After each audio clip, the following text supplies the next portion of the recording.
Narito ang mga pinakamainit na balita ngayong tanghali.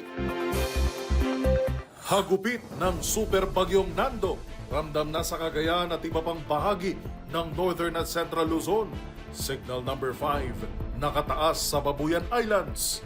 Mga nasa likod ng marahas at panggugulo sa kilos protesta sa Maynila, dapat tumbukin ayon kay Defense Secretary Gibo Teodoro. Hanggang pisong taas presyo sa mga produktong petrolyo, epektibo bukas. Sa MBC TV correspondents, libo-libong katao nakiisa sa kilos protesta kontra korupsyon sa Iloilo. Sa MBC TV Sports, EJ Obiena, wagi ng ginto sa kauna-unahang PH Pole Vault Challenge. At sa showbiz pattern, komedyanteng si Ate Gay, dasal ang hiling sa gitna ng pakikipaglaban sa stage 4 cancer.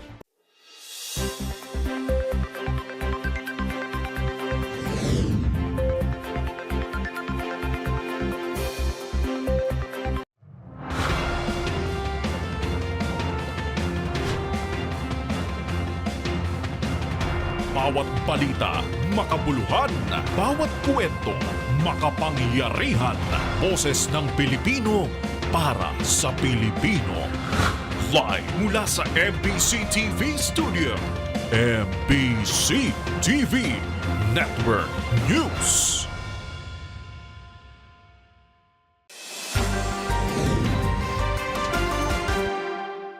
Pilipinas, una sa ating mga balita.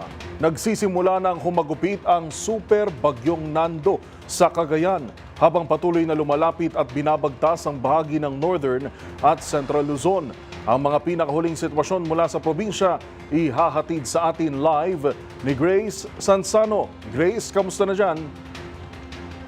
Well, ramdam na nga itong bagyong Sinando sa bahagi ng ikot sa bahagi nga nitong karagatan.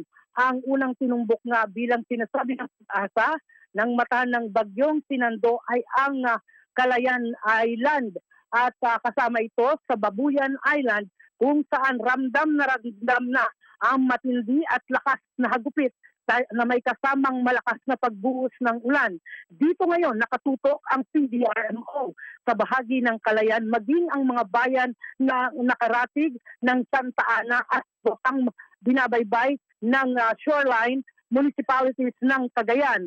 Ayon nga sa PDRMO, kahapon pa nakaredy na ang kanilang mga equipment. Gayun din ang mga relief goods at mga kakailanganin sakaling may mga kababayan tayong kinakailangan ang tulong. Ang kanilang evacuation center ready na, lalo na ang mga bayan kung saan posibleng tamaan nga ng mga pagbaha. Pangunahing tinututukan ngayon dito ay ang bahagi ng Tuguegarao, pababa ng itong mga bayan ng Lalo, Taran at iba pang mga karatig bayan kung saan inaasahan sa mga lugar na ito ang posibleng mga landslide, gayon din ang flash flood.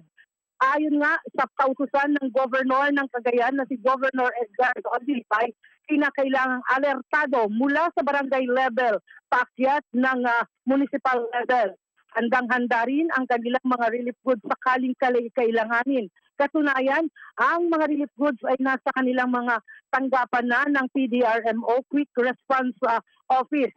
At dito para mas mapabilis na makarating ito sa bawat bayan na maapektuhan. Maging ang Department of Public Works and Highway ay ready na rin ang kanilang mga kagamitan. Kahapon pa binalaan na ang mga mangingisda at ang mga maglalakbay sa karagatan. Kaya naman ang Philippine Coast Guard ay nakabantay na para maiwasan at pangalagaan at mapagsabihan na bawal na nga ang anumang activity bahaging ito ng karagatan ng Cagayan.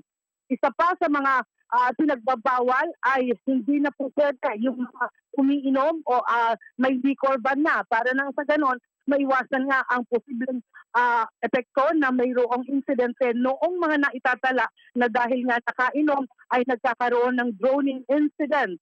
Ang ating mga kababayan naman na malapit dito sa Cagayan River ay nakaredy na rin upang ganon ay maiwasan na sila ay maapektuhan lalo't kung aabot pa ng hapon o dilim ang pagtama nga na ito. Mas mahirap daw gumalaw kung gumabi na ang ating mga kababayan na nasa risking mga lugar na mabababa ay doon pa lamang sila ililikas.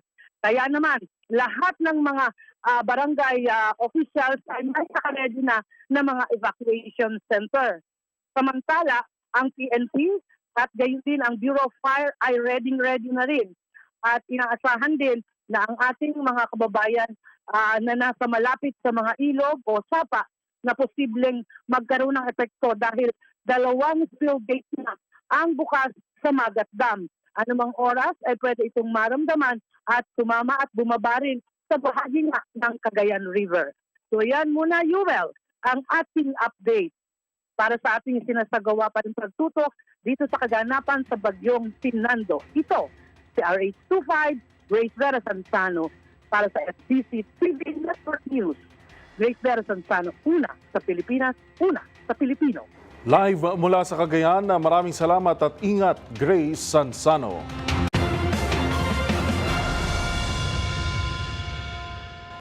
Aabot naman sa higit 10,000 individual o 3,284 na pamilya ang inilikas sa Northern at Central Luzon dahil sa banta at posibleng pinsala ng Super Typhoon Nando. Sa tala ng Department of Interior and Local Government o DILG, 8,476 individual ang inilikas sa Region 2 o mula Cagayan at Isabela. 670 katao naman sa Cordillera Region o mula Apayao at Abra. Samantala, 178 katao naman ang inilikas sa Ilocos Region at 737 individual sa Central Luzon o mula Aurora at Nueva Ecija. Tiniyak naman ng DILG ang patuloy na pakikipag-ugnayan sa iba't ibang ahensya para sa agarang tulong na ibibigay sa mga mabibiktima ng bagyo.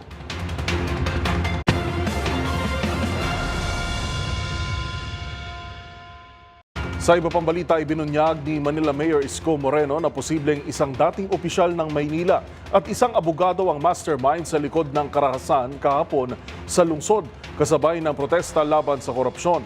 Ayon pa kay Yorme, walang naitalang casualty na konektado sa sumiklab na riot kahapon. Tinutukan niyan ni Rovic Manuel. Hinihinalang dating politiko ng Maynila at isang abogado ang nasa likod ng mga panggugulo na nangyari sa gitna ng malawakang protesta sa Maynila nitong linggo. Kaugnay ito sa mga kumakalat na balita at video online ng batuhan, paninira ng mga property, sakitan sa pagitan ng mga rallyista at mga pulis at ilang miyembro ng media. Sa panayam ng DZRH Manila Mayor Isko Moreno, sinabi nitong malamang ay pinondohan at binayaran ng mga taong ito kabilang ng mga kabataan para manggulo. May mga sketchy report kami na ito'y pinondohan ng mga dating politiko at isang abogado na inaalam namin kung gaano kalalim tong yung nagpondo kasi nagkabayaran eh. Malalaman din natin kung totoo, ilalathala natin. But for the meantime, dalawa yung pinagdududaan natin. Dating politiko ng Maynila, hindi naman masyadong mataas yung posisyon. Opo. At isang abogado. Ayon pa kay Moreno, ang naturang mga kabataan rin umano ang nagkakalat ng mga peking text messages na sinasabing may mga pumapasok na kapulisan sa mga dormitoryo na ikinaalarma ng mga magulang. Samantala, nilinaw naman ng alkalde na walang nasawi sa ikinasang trilyon peso march sa Maynila sa kabila na naging kaguluhan. Ayon sa alkalde, sinuyod na nila ang mga punerarya, ospital at CCTV footages ngunit wala silang nakitang nasawi. Chat group. Opo. 30 daw namatay. Ganyan. Naghahanap po kami sa punerarya, wala naman po kami nakukita. Naghahanap kami sa ospital, wala rin na balita. Ano lang po ito? Ito yung mga suspected individual na hinahanap pa namin. Gumagawa ng kwento na to justify yung nila kagabi. Dagdag pa nito, umabot na rin sa 100 ang mga naaresto ng Manila Police District at tinitiyak niyang makakasuhan ng mga ito ng arson, damage to property, government and private properties. Ngayon na lahat ng sinira nila, inaayos namin ngayon. Lahat ng dinumihan nila, we are clearing up the mess. Ayan, no? Kaugnay nito, sa panayam naman ng DZRH kay Defense Secretary Gilbert Chodoro, Tiniyak nito na dapat na mahuli ang talagang nasa likod ng nangyaring karahasan at panggugulo sa dapat sana'y mapayapang kilos, protesta. Daan. Ngayon, sa internal security, ang nakababahala lang po itong mga kabataan na napaka-violente kahapon. Ay, opo. Naawa po ako at lumalabas po ang simpatya ko sa ating mga kapatid na pulis na nasaktan kahapon. Ito po ay isang issue ng national security kung ganun pa po ang kabataan kung saan nila napupulot ito. Ito ay dapat tumbukin kaagad at maremedyohan. Kailangan po talaga matumbok ito at talaga mabigyan ng halimbawa ito. Tignan nyo naman, private property na po yan. Para sa MBC TV Network News, ito si Rovic Manuel ng DZRH TV. Una sa Pilipinas, una sa Pilipino.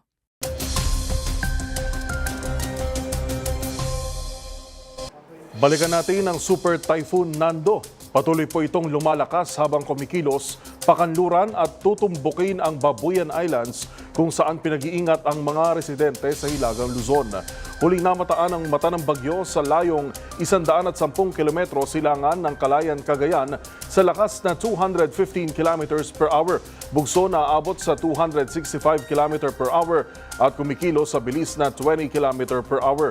Inaasahang magla-landfall ito ngayong tanghali at maaaring lumabas ng Philippine Area of Responsibility bukas. Sa ngayon, nakataas ang signal number 5 sa Babuyan Islands habang signal number 4 naman sa southern portion ng Batanes at northern portions ng Cagayan at Ilocos Norte. Signal number 3 naman sa nalalabing bahagi ng Batanes at Ilocos Norte, central portion ng Cagayan at ng Apayao. Nasa signal number 2 naman ang natitirang bahagi ng Cordillera Region, ilang bahagi ng Benguet at Nueva Vizcaya, Ilocos Sur at northern portion ng La Union. Signal number 1 naman ang natitirang bahagi ng Cagayan Valley Region, kasama na ang ilang lugar sa Central Luzon at Quezon. Habang makaaapekto pa rin ang habagat sa halos buong bansa, kabilang ang Visayas at Mindanao. Nakataas din ang gale warning sa Northern Luzon at Eastern Seaboard ng Central Luzon at pinaiiwas ang mga maliliit na sasakyang pandagat na pumalaot.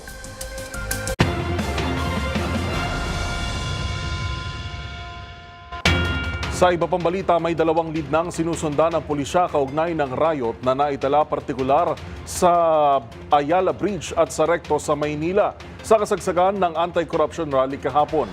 Posible umanong naimpluwensyahan ng mga naarestong sospek na makilahok ng isang online hip-hop personality habang sinisilip din ang anggulo na politically motivated ang naturang pag-atake. Pakinggan ang ulat ni Edniel Parosa. 2 anggulo na ang iniimbestigahan ng Philippine National Police bilang sanhi ng marahas na rally ng isang grupo kasabay ng anti-corruption protests sa Maynila sa panayam sa Camp Crame. Sinabi ni Manila Police District Spokesperson Police Major Philip Ines na posibleng naimpluwensyahan ang tinawag niyang mga gangster ng isang hip-hop personality o rapper. Batay umano sa pakikipag-usap ng pulisya sa ilang naarestong minor de edad. Ikinimta umano ng iba na nahikayat silang mag-rally online. Dahil dito ay nakikipagtulungan ng MPD sa PNP Anti-Cybercrime Group para masuri kung totoo ang naging hakutan o hikayatan ng kabataan gamit ang social media o internet. Tignan po natin yun at humingi na rin po tayo ng tulong sa ating anti-cybercrime para ma-check po natin. Kasi sinasabi nila po, nagkaroon po ng pagkikayat sa kanila online. Ang sa atin po, magkakaroon po tayo ng pag-iimbestiga at hindi po tayo papayag na hindi natin mapapanagot ang talaga may hayagang po paglabag sa batas. Una nang sinabi ni DILG Secretary John Vic Remulla sa ating panayam na posibleng fraternity ang mga nanggulo sa Maynila. Ang initial information namin, ang plano nila was to breach the perimeter and burn down the palace. Habang inilutang naman ni Mayor Isko Moreno na maaring korektado sa politiko at ilang negosyante ang naturang kilos protesta. Sa tala ng Philippine National Police, umabot sa 113 ang naaresto, kabilang ng 48 minors, 121 pulis naman ang nasugatan, habang 76 na sibilyan ang nadamay rin at nasaktan. Para sa MBC TV Network News, ito si Edniel Parosa, DZRH, una sa Pilipinas, una sa Pilipino. Isang araw matapos ang marahas na riot sa bahagi ng Ayala Bridge, nananatiling bantay sarado ng mga pulisya ang container van na sinunog ng mga ralista. Samantala, taliwas sa unang tala ni Manila Mayor Isko Moreno Kinumpirma naman ng Department of Health na isa ang nasawi. Ang pinakahuling update sa naging pwesto ng kaguluhan, ibabalita live ni Boy Gonzales. Boy. Na oras na matapos na sumikla ang tension sa pagitan ng ilang grupo na realista at ng Pilipinas sa isinagawang kilos sa protesta kontra korupsyon, kahapon hindi pa rin nabubuksan ang buong Ayala Bridge. Ayon sa ulat, 2 trailer truck na ginamit ng Philippine National Police bilang barikada ang kalaunay sinunog ng ilang individual at tinig pa rin sa lugar ang isang motorsiklo na sinilaban ng mga realista, gayon din ang mga sirang street signage. Sa kasalukuyan, tig-isang linya na lamang east at westbound ng tulay ang bukas sa mga motorista. Patuloy naman nakabantay sa lugar ang napakaraming pulis katuwang ang Bureau of Fire Protection na nagsasikuan ng pagsanad bilang paghahanda pa rin sakaling may muling sumiklab ang tensyon. Samantala, kinumpirma ng Department of Health isang lalaki ang nasawi habang 48 iba pa ang nasugatan matapos ang kilos protesta na nauwi sa kaguluhan sa Recto Avenue sa Mendiola. Ayon sa DOH, ang biktima na hindi pa nakikilala ay idineklarang dead on arrival sa Jose Reyes Memorial Medical Center matapos na magtamo ng mga saksak. Sa datos ng DOH, kabilang sa mga nasugatan ang 2 pulis na nagtamo ng minor injuries gaya ng hiwa at pasa sa katawan. Ang individual ang nagtamo ng hiwa sa paa, eye trauma, head trauma at injuries sa ugat ng kaliwang braso. May gunshot wound at malalim na sugat sa braso. 4 sa kanila ang nakalabas na matapos gamutin ng mga doktor habang 2 ang kasalukuyang nakakonfine.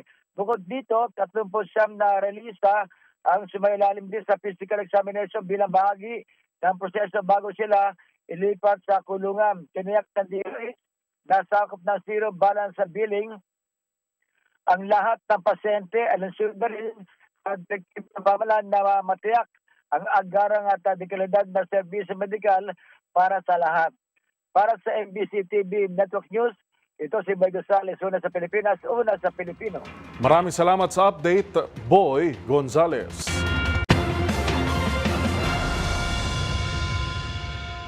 Mabilis naman pinabulaanan ni Defense Secretary Gilbert Gibo Teodoro na may anumang epekto sa kasundaluhan ang pakikibaka ng ilang retiradong general sa anti-corruption rally sa Campo Aguinaldo kahapon. Sa halip na magpa-destabilize, tutukan niya ang kanilang puwersa sa West Philippine Sea at sa pagbabantay sa Super Bagyong Nando. Narito ang report ni Kyle Bullias. Kumpiyansa si Defense Secretary Gibo Teodoro na hindi basta-basta may impluwensyahan ang hanay ng kasundaluhan. Ginawa ng kalihimang pahayag kasunod ng ikinasang kilos protesta ng ilang retiradong general na nananawagan ng pagbibitiw ni Pangulong Bongbong Marcos. Sa demonstrasyon ng United People's Initiative sa Gate 4 ng Campo Aguinaldo kahapon, hinihimok nila ang kasundaluhan na i-withdraw ang kanilang suporta kay Marcos na siya umanong most guilty sa isyu ng korupsyon. Sabi ni Teodoro, hindi nagiging stable ang isang lipunan kung magkakaroon ng intervention sa armed forces. Ang mga issue na hinaharap po ng sundalo ngayon ay kailangan naman ng 100% focus. Kaya noong kapanahunan po nila nung mga ito, iba na po ang sitwasyon sa ngayon. Lalong-lalo na may iba dito na hindi po sang-ayon sa ginagawa ng armed forces ngayon, lalo na sa West Philippine Sea.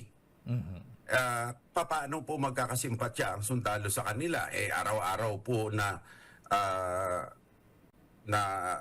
lubos-lubos sa trabaho ng ating sundalo na ipagtanggol ang ating karapatan sa West Philippine Sea, tapos sila naman iba ang pakay. So sa tingin ko po ang impluensya nila ay mababa. Ang tanging impluensya lang po sa Armed Forces of the Philippines ang ating Pangulo at ang taong bayan mismo. Ayon kay Teodoro, marami ngayong misyon ang pinagtutuunan ng pansin ng mga kasundaluhan. Bukod kasi anya sa territorial defense, lalo na sa bahagi ng West Philippine Sea, pangunahing katuwang din ng pamahalaan ng Armed Forces sa pagresponde sa mga mamamayang apektado ng kalamidad. Matatanda ang pinaghahandaan ngayon ng iba't ibang ahensya ng pamahalaan ang inaasang hagupit ni Super Typhoon Nando sa Northern Luzon. Para sa MBC TV Network News, ito si Kyle Bulias ng DZRH. Una sa Pilipinas, una sa Pilipino.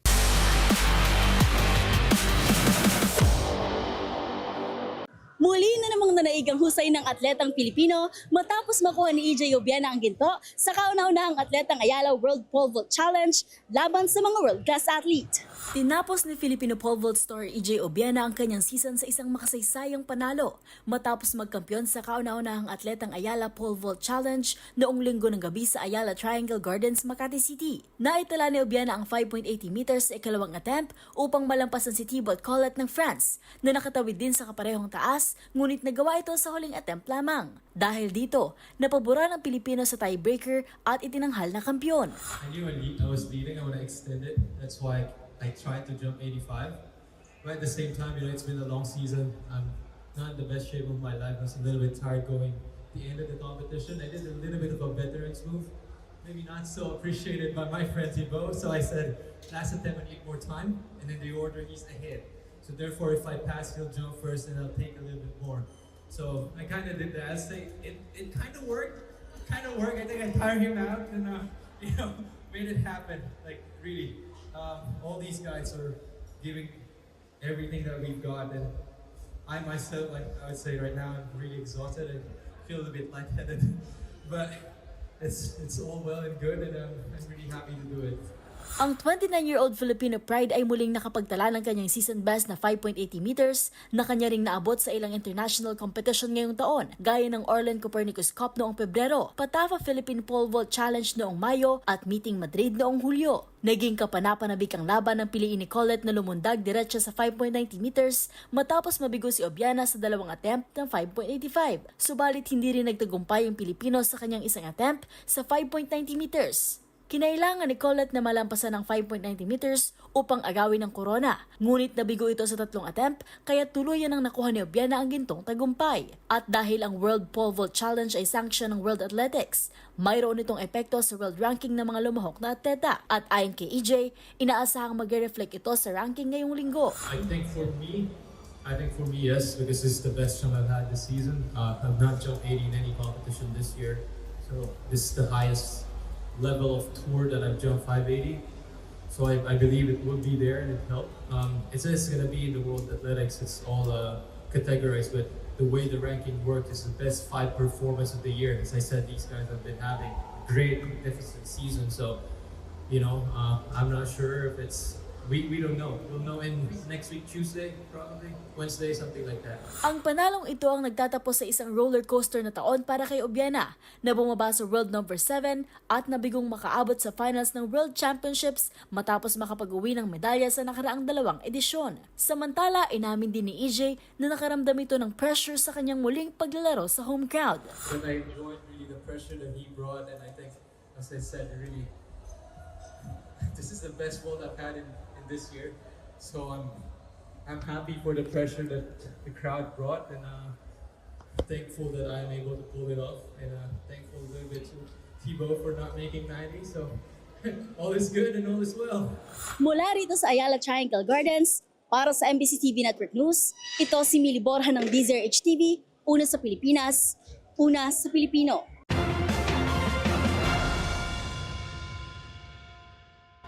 Narito pa mga balitang dapat ninyong abangan. Flood control scandal report ng NBI isinumite na sa Department of Justice. Sa MBC TV Global Memorial Service para sa US activist na si Charlie Kirk, dinaluhan ng mga taga-suporta. At sa Showbiz Spotted, silipin ang mga artista at iba pang malalaking pangalan na nakiisa sa kilos protesta laban sa korupsyon. Lahat ng yan sa pagbabalik ng MBC TV Network News.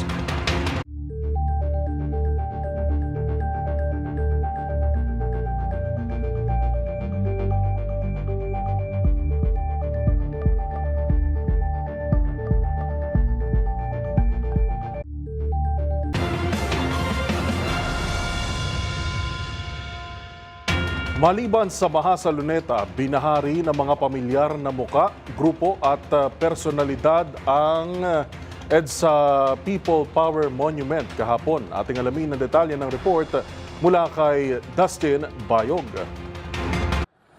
Saksi ang kalsada ng EDSA noong 1986 sa naging pagkilos sa mga Pilipino upang makamit ang sinasabing demokrasya ng bansa at sa pagunita ng 23 taon na pagsasailalim ng Pilipinas sa batas militar. Muling narinig ng kalsadang ito ang panawagan ng mga Pilipino laban sa lumalalang korupsyon at paghingi ng pananagutan sa tiwali sa pamahalaan. Pebrero noong 1986 na magsama-samang sinasabing nasa milyong Pilipino sa Epifanio de los Santos Avenue o EDSA upang mapatalsik ang dating Pangulong Ferdinand Marcos Sr. sa ilalim ng diktadorya. Fast forward sa September 21, 2025, anibersaryo ng pagdedeklara ng batas militar, ay muli nagsama-sama ang Pilipino sa EDSA sa iisang hangarin, kondinahin ang korupsyon at panugutin ang mga sangkot sa katiwalian na may kaugnayan sa maanumalyang flood control projects. Tama na, sobra na, ikulong na. Ito ang nagkakaisang tinig ng mga dumalo sa protesta ng mga religious groups sa pangunguna ng presidente ng Catholic Bishops Conference of the Philippines Cardinal Ambo David, mga grupo ng iba't ibang sektor ng lipunan, mga magkakapamilya at mga kabataan. Galit! Galit po kami. Nagbabayad tayo ng buwis tapos saan napupunta? Siyempre, yun yung nag-fuel din kung bakit gusto naming dumagdag dun sa boses ng karamihan na pare-pareho lang din naman ng call. Pero of course, yung anger na yon ay i-channel natin sa good fight for justice din. Within this participation ay bilang pagpapakita sa ating mga kapwa Pilipino, tayo nakikipagsimpatiya sa mga katiwaliang ginagawa ng ating gobyerno ngayon. Bot sa tinatayang 33,370 ang nakiisa sa anti-corruption rally sa Metro Manila, habang 27,885 naman sa iba't ibang bahagi ng reyon na hindi nalintaan ng pagulan at maging ang sikat ng araw. At bagaman generally peaceful para sa PNP ang sinagawang pagkilos, ay nagkaroon pa rin ng ilang kaguluhan tulad sa bahagi ng Maynila. Nagkaroon din ng tila na komosyon dito sa EDSA sa pagitan ng mga taga-suporta ni Vice President Sara Duterte na nagtipon naman sa Camp Aguinaldo at sa lalaking bahagi ng trilyon peso march. Sinaktas, sinipa po ako sa ulo. Kaugnay nito nakiisa rin ang ilang personalidad sa naturang rally tulad ni The Vice Ganda, Ben and Ben, Elijah Canlas at Iza Calzado. Formal na nagtapos ang programa dakong alas 6 ng gabi kung saan para sa mga organizer ay umabot sa tinatayang higit 100,000 katao ang nakiisa laban sa korupsyon at katiwalian. Para sa MBC TV Network News, ito si Dustin Bayog ng DZRH TV. Una sa Pilipinas, una sa Pilipino. Ihanda na ang mga bulsa. Magpapatupad ng pagtaas sa presyo ng mga produktong petrolyo ang mga kumpanya ng langis bukas September 23. Sa magkakahiwalay na abiso, piso ang itataas sa kada litro ng gasolina habang parehong 80 sentimo sa diesel at kerosene. Una rito sinabi ng Department of Energy na bunsod ito ng geopolitical tension, epekto ng karagdagang sanksyon ng Amerika sa Russian oil. Epektibo ang oil price adjustment sa karamihan ng mga kumpanya ng langis bukas alas 6 ng umaga.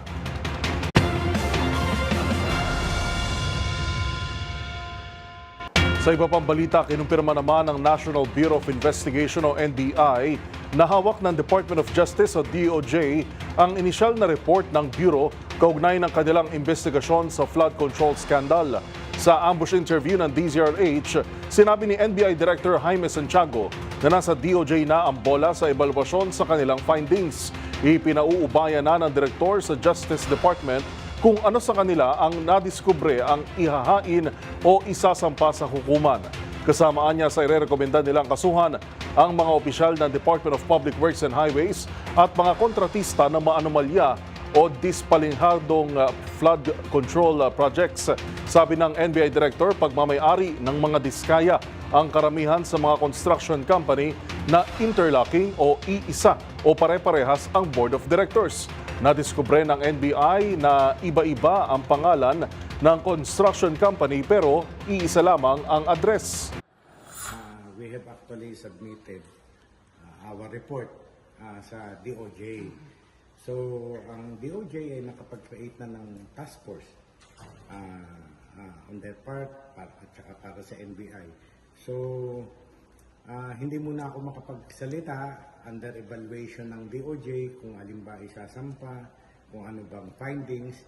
sila na bahala ang mag-evaluate at siguro sa DOJ na rin malalaman kung alin yung mga report namin na kasampa-sampa sa hukuman. Initially, nakita namin na may mga interlocking and their addresses are the same. Iba-ibang construction company pero isang address.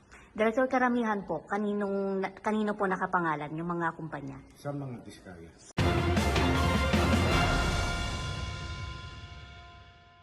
Samantala, kaduda-duda umano ang timing ng pagbabalik ng 60 bilyong pisong pondo ng Philippine Health Insurance Corporation o PhilHealth. Ayon sa Makabayan Black, maliban dito, hindi raw pwedeng basta ibalik ang pondo nang hindi na isa sa publiko kung paano ito ginamit. Ang kanilang buong pahayag tinutukan ni Milky Regunan. Long overdue ang announcement ni Pangulong Bongbong Marcos na ibalik sa PhilHealth ang 60 billion pesos na pondo nito. Ayon kay Representative Antonio Tino ng ACT Teachers Party List, posibleng layunin nito na i-preempt ang maging desisyon ng Korte Suprema dahil simula pa lang questionable na ang paglilipat ng pondo. Gate ni Tino, hindi pwedeng i-announce lang na ibabalik ang pondo nang hindi paliliwanag kung saan ginamit ang bilyones na pondo ng PhilHealth pantulong sa pangailangan medikal na mga miyembro. Paliwanag ni Tino, patunay ito sa kanilang ibinulgar na ginamit ang pondo ng PhilHealth para mapondohan ang bloated unprogrammed appropriations ng Marcos Jr. Administration. Sabi naman ni Representative Rene Co ng Kabataan Party List, ang pagbabalik ng pondo sa PhilHealth ay patunay na mali talaga ang ginawang pag-transfer ng mga pondong ito, pero bakit ngayon lang? Anya, habang ginagamit nila ang health funds para sa mga infrastructure projects, ang mga pamilyang Pilipino ang naghirap sa kakulangan ng serbisyong medikal. Sa pagbabalik ng pondo, ilan sa inirekomenda ng Makabayan Block ay complete audit ng ginastos gamit ang pondo ng PhilHealth at criminal investigation ng mga opisyal na nasa likod ng illegal fund transfers. Matatandaan, hindi pa nagpapasya ang Korte Suprema at naka-temporary restraining order ang 59.9 billion pesos PhilHealth funds at ongoing pa rin ang oral arguments. Para sa MBC TV Network News, ako si Milky Regunan, una sa Pilipinas, una sa Pilipino.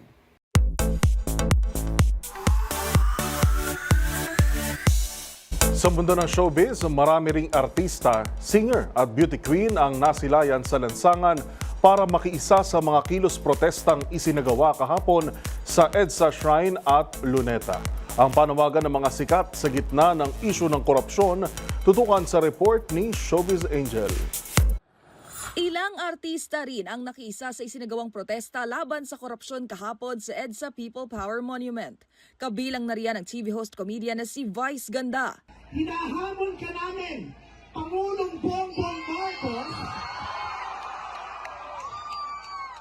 kung gusto mong magkaroon ng magandang legasiya, ang pangalan mo, ipakulong mo lahat ng nagnanakaw. Magkasama rin sa Trillion Peso March ang magkapatid na Ann at Jasmine Curtis Smith. Gayon din sina Donnie Pangilinan at Darren Espanto. Nasilayan din dito ang mga aktres na sina Nadine Lustre, Iza Calzado, Jody Santa Maria, gayon din sina Julia Barreto, Andrea Brillantes, Gabby Garcia at Maris Racal, na bitbit naman ang placard na lahat ng korap dapat managot. Nakimarcha rin kontra katiwalian sa gobyerno ang mga beauty queen na sina Catriona Gray at Nicole Cordoves, hawak ang bandera ng Pilipinas. Gayon din sina Pauline Amelings, Krishna Gravides at Joy Barcoma na nag-organisa naman ng volunteer cleanup matapos ang rally sa Luneta.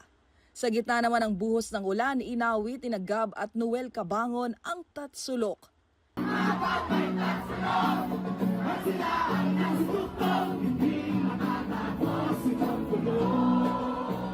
At buong puso ring nakiawit ang mga nakiisa sa protesta sa kantang Kapangyarihan ng Ben and Ben.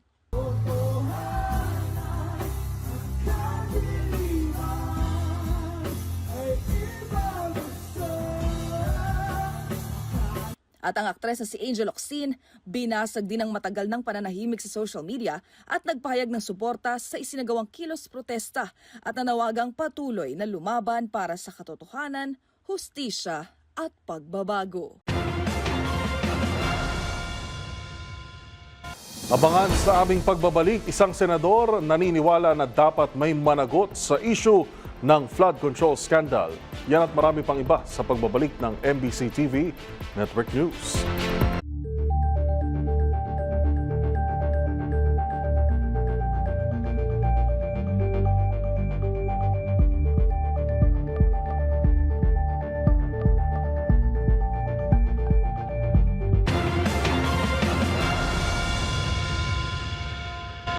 Hindi pwedeng walang mananagot sa flood control scandal na kinasasangkutan ng ilang kontratista at mga opisyal ng Department of Public Works and Highways.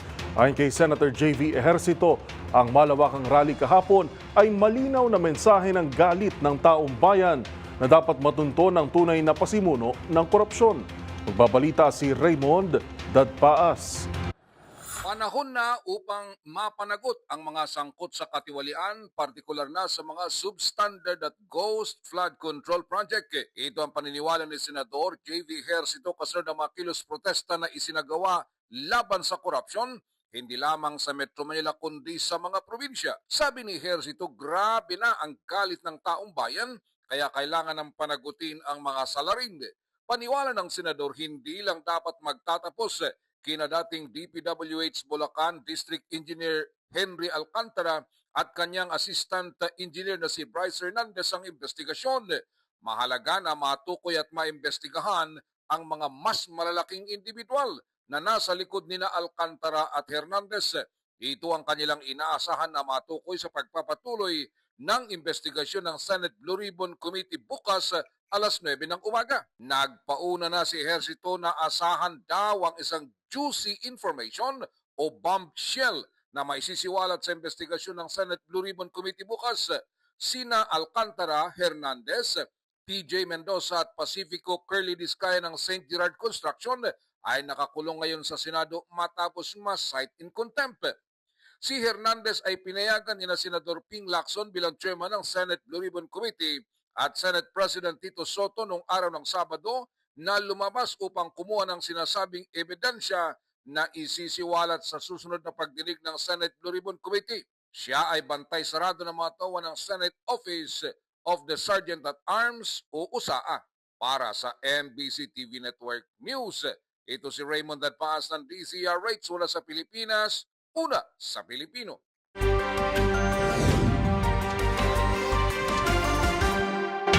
Kasabay o sa iba pang balita, kasabay ng pagtitipon sa Luneta at EDSA Shrine dito sa Metro Manila, nakiisa rin sa malawakang anti-corruption rally kahapon ang mga libo-libong rallyista sa lungsod ng Iloilo. Yan at ang iba pang mga rumarapidong balita mula sa probinsya, hatid ng iba't ibang istasyon sa ilalim ng MBC Media Group.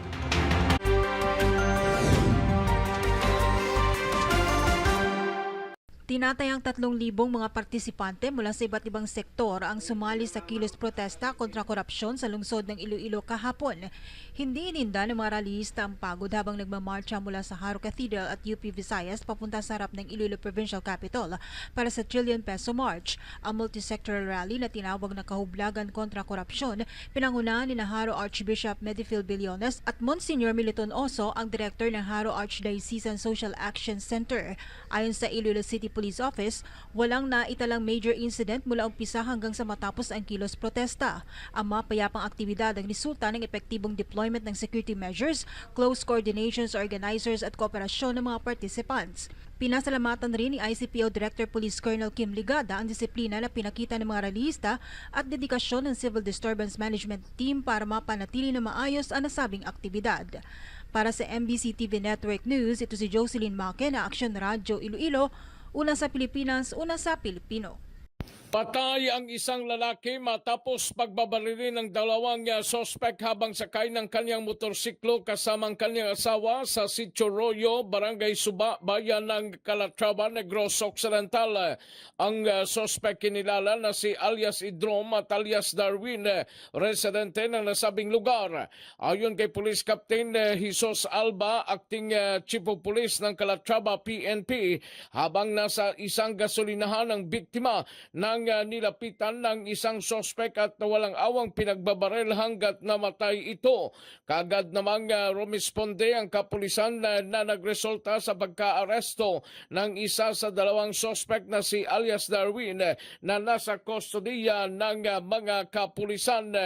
Sa ngayon, patuloy ang interogasyon at investigasyon sa sospek kung sino pa ang kasama nito at motibo ng insidente. Para sa MBC TV Network News, ito si RH46 Rex Cantong para sa DZRH, una sa Pilipinas, una sa Pilipino.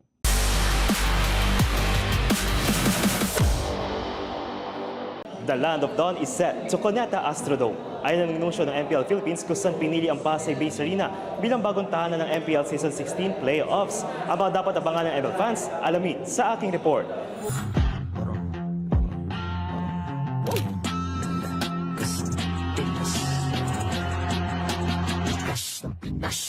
Sa kauna-unahang pagkakataon, gaganapin sa isang indoor arena ang playoffs ng MPL Philippines Season 16 sa darating na October 22 hanggang 26. Kilala bilang Home of Legends, inanunsyo na ito ay gaganapin sa Cuneta Astrodome sa Pasay City na kilalang tahanan ng Philippine Basketball Association o PBA, kung saan nagsilbi rin itong host ng World Wrestling Federation noong 1994 at isa rin sa venue ng Southeast Asian Games noong 2019. It is very important. I know that we've been hosting a traditional sport.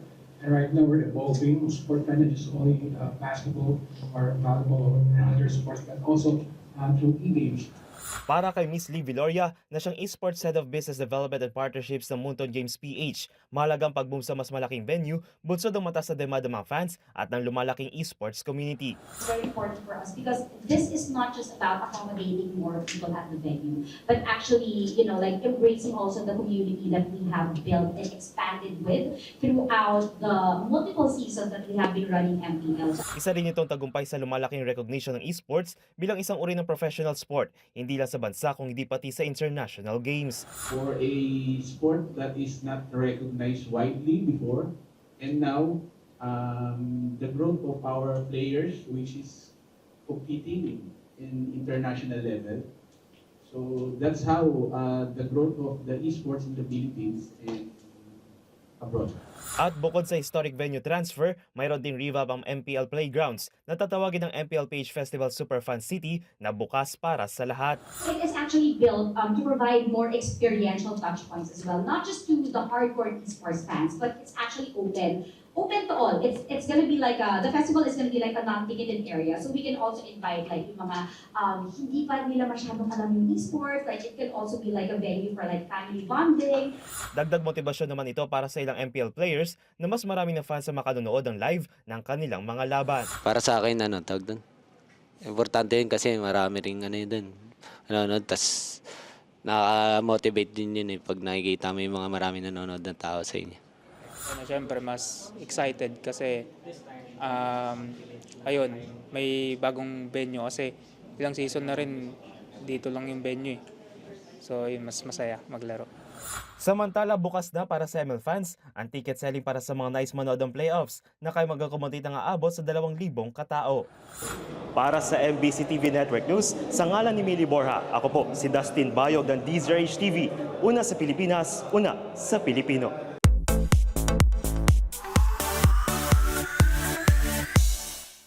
Nakilala si Ate Guy bilang impersonator ng yumaong superstar at national artist na si Nora Honor.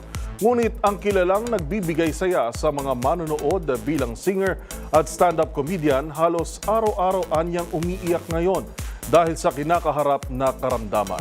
Narito ang report ni Showbiz Angel. Himala ang hiling ng komedyanteng si Ate Guy sa gitna ng kanyang pakikipaglaban sa stage 4 cancer. Kwento ng kilalang impersonator ng yumaong superstar na si Nora Honor, parang beki lang daw noon ang tumubong bukol sa kanyang leeg. Hanggang sa sumailalim niya ito sa ultrasound, CT scan at biopsy kung saan benign o hindi cancerous ang unang findings ng doktor.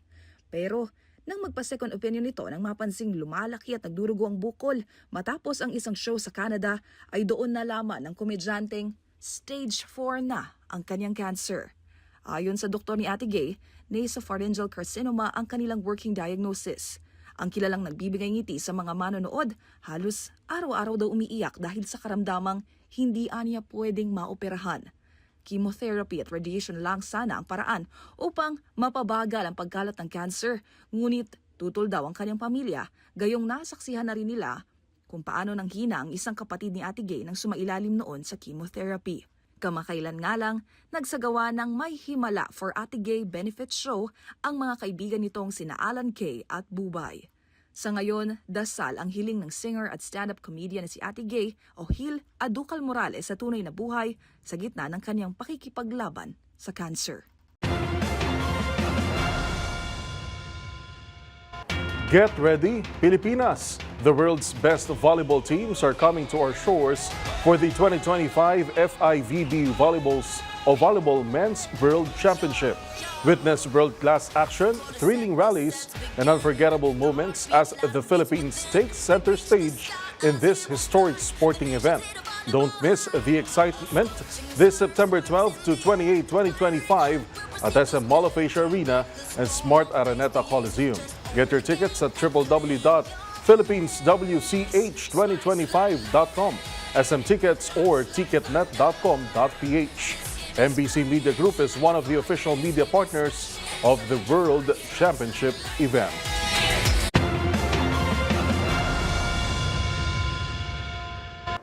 At yan po ang mga nakalap naming balita ngayong araw ng Lunes. Meron na lamang po tayong 74 na araw bago ang Pasko. Sa ngalan pa rin po ni Karen Oyong, ito si Yuel Reyes. Magkita-kita tayo muli bukas, araw na ng Martes para sa mga balitang makabuluhan, mga kwentong makapangyarihan. Hatid ang boses ng Pilipino para sa Pilipino. Ito ang MBC TV Network News. Una sa Pilipinas, una sa Pilipino.